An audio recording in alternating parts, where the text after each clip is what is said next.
We seek your face, O Lord our King, in every trial. 매일 성경 묵상을 돕는 해설 가이드입니다. 안녕하세요, 묵상 코치입니다. 함께 읽고 나눌 말씀은 역대하 8장 17절에서 9장 12절까지 말씀입니다. 솔로몬의 지혜와 부에 대한 명성은 이스라엘 넘어 세계적으로 뻗어갑니다. 이는 두루왕 후람의 교역 그리고 스바 여왕의 방문을 통해서도 증명됩니다. 솔로몬은 후람의 도움으로 배를 만들고 두루인들과 협력하여 무역 활동을 넓혀갑니다. 한편 솔로몬의 지혜와 부의 명성을 들은 스바 여왕이 그를 방문합니다. 왕의 지혜와 평화를 목격한 여왕은 솔로몬을 왕으로 삼은 하나님의 섭리를 찬양합니다.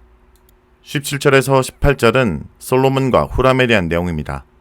솔로몬의 지혜와 부의 영화는 성전 건축을 비롯한 이스라엘 내에서의 한락성에서만이 아니라 국제관계 속에서도 드러납니다. 먼저 성전 건축 준비를 위해 후람과 교류했던 솔로몬은 이번에는 무역을 위해 교류를 재개합니다.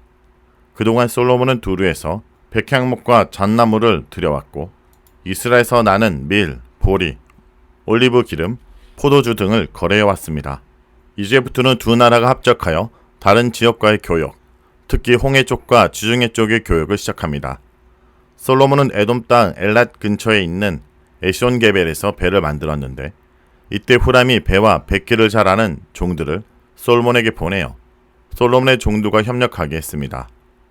두로는 무역과 상업의 중심지로 기술 자원이 풍부했으므로 성전 공사 때는 벌목꾼들과 놋 장인을 보냈고 이번에는 선박 기술자들을 제공할 수 있었습니다.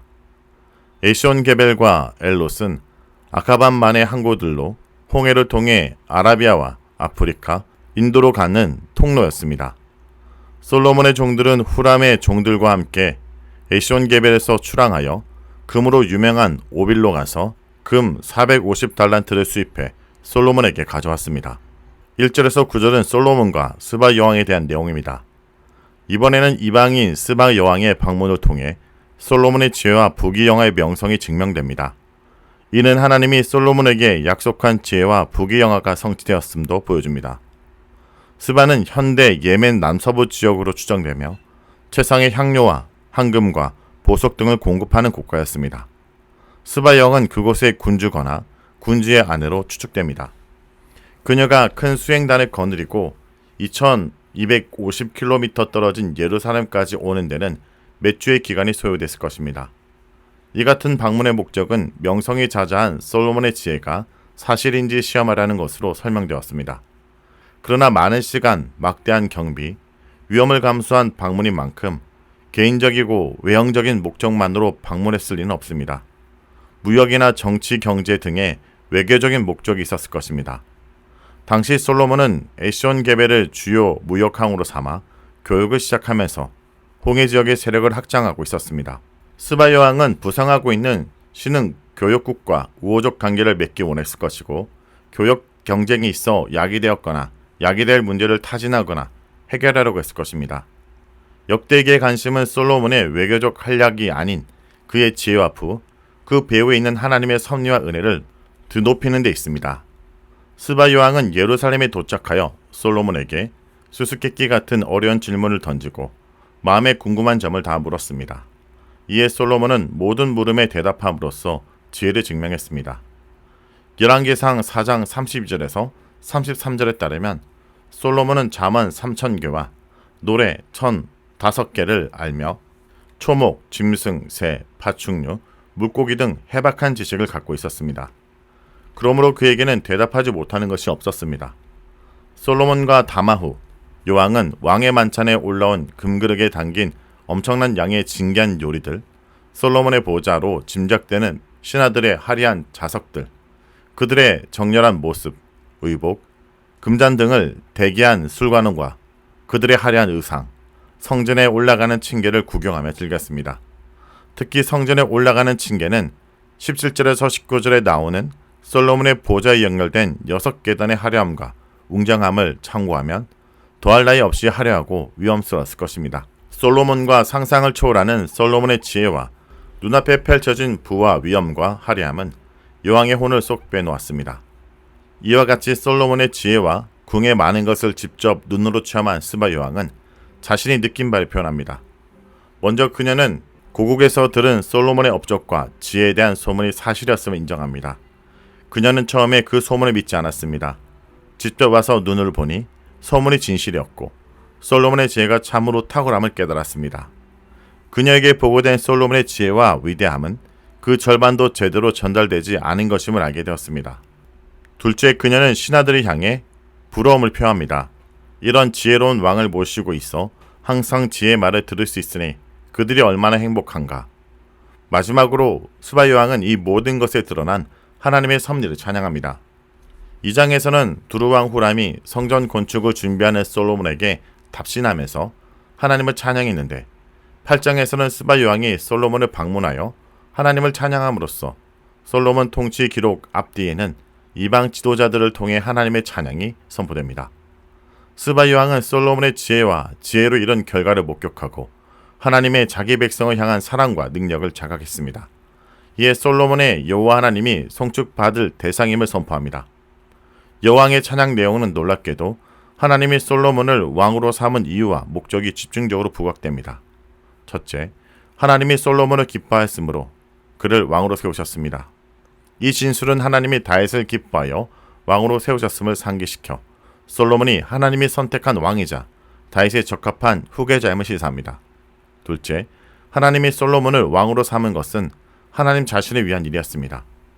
하나님이 다윗에게 솔로몬이라는 아들을 주신 것은 솔로몬을 통해 하나님의 백성 이스라엘에 평안과 안정을 주기 위함이며 그를 통해 하나님을 위한 성전 건축을 하기 위함이었습니다. 후람도 비슷하게 하나님이 솔로몬에게 지혜와 명철을 주신 것이 성전을 건축하기 위함임을 찬양했습니다. 셋째, 하나님이 이스라엘을 사랑함으로 그 나라를 영원하고 견고하게 만들기 위함이었습니다. 후람 또한 하나님이 솔로몬 왕을 세운 근본적 이유는 하나님이 이스라엘을 사랑하기 때문임을 언급합니다. 하나님은 이스라엘을 위해 다윗에게 약속한 견고한 왕권을 솔로몬에게도 허락하셨고 이후 후손에게도 그 약속을 이루실 것입니다. 넷째, 솔로몬을 통해 정의와 공의를 행하게 하려고 왕으로 선택했습니다. 하나님이 이스라엘 왕에게 바라는 이상적 통치가 바로 정의와 공의를 실천하는 통치입니다. 솔로몬이 하나님께 지혜를 구한 것도 정의롭게 백성을 다스리기 위함이며 하나님이 그에게 지혜를 허락하신 것도 바로 이 때문입니다. 솔로몬을 왕으로 삼은 하나님의 섭리와 능력을 찬양한 스바 여왕은 낙타에 실어온 근 120달란트, 보석, 최상급의 진귀한 향품을 솔로몬에게 선물로 주었습니다. 9장 10절에서 12절은 솔로몬과 후람, 솔로몬과 스바 여왕에 대한 내용입니다. 끝으로 솔로몬의 후람 왕과 스바 여왕과의 교류를 다시 언급하므로 그의 부와 지혜를 드높입니다. 솔로몬에게는 스바 여왕에게서 받은 금과 진상뿐 아니라 후람 종들과 그의 종들이 오빌에 가서 가져온 금이 있었습니다. 그들은 금 외에도 진귀한 나무인 벳당목, 보석 등을 싣고 왔고 솔로몬은 사들인 벳당목을 성전 층대와 궁궐의 층대를 만들었습니다. 층대는 열왕기상 10장 12절에 따르면 건물에 부속된 난간이었습니다. 솔로몬은 또한 벳당목을 성전 찬양대가 연주할 수금과 비파를 만들었습니다. 다윗이 이전에 성전 음악에 사용할 악기를 제조한 것을 연상시킵니다. 성전 층대와 성전 악기의 제조는 성전에 대한 솔로몬의 지속적인 관심과 헌신을 보여줍니다. 또 이 제조품들은 그동안 유다 땅에서 볼 수 없었던 특별한 제작품이었습니다. 하나님께서 솔로몬에게 주신 지혜와 부가 드러납니다. 12절은 스바 여왕으로 돌아와 솔로몬이 여왕이 가져온 대로 담내했음을 기록했습니다. 솔로몬은 간행보다 더 많이 스바 여왕이 원하는 대로 모든 것을 선물로 주었습니다. 이와 같은 솔로몬의 후대 속에서 그의 재력이 나타납니다. 여왕은 그 사절단과 함께 고국으로 돌아갔습니다. 성도 여러분, 오늘 본문은 솔로몬의 화려한 성공을 보여주지만 그 성공의 근원이 무엇인지에 대해 깊이 생각하게 합니다. 솔로몬의 부와 지혜는 그의 개인적 능력이 아니라 하나님이 주신 은혜의 결과였습니다. 스바 여왕이 솔로몬을 찬양하며 당신의 하나님 여호와를 찬송할지로다고 고백했던 것처럼 진정한 성공은 나를 높이는 것이 아니라 하나님을 높이는 것입니다. 진정한 성공은 하나님과의 관계 안에서 발견된다는 것을 잊지 말아야 됩니다. 예수 그리스도 안에 있는 지혜와 복음을 깨닫고 그분을 따라 살아가는 삶이야말로 가장 가치 있고 의미 있는 삶입니다. 우리는 지금 무엇을 위해 살아가고 있습니까? 더 많은 재물을 모으기 위해서입니까? 아니면 더 높은 자리에 오르기 위해서입니까?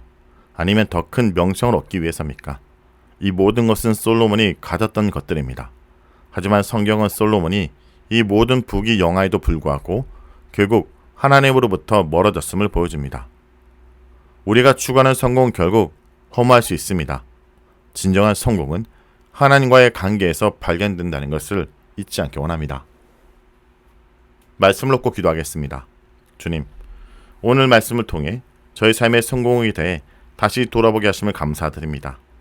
저희가 추구하는 부와 명예가 얼마나 허무할 수 있는지 깨닫게 하심을 감사드립니다.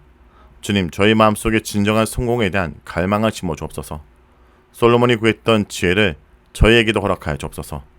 세상의 진식이 아니라 주님의 뜻을 분별하며 주님 보시기에 아름다운 삶을 살아갈 수 있는 하나님을 아는 지식을 허락하여 주옵소서. 예수의 이름으로 기도합니다. 아멘.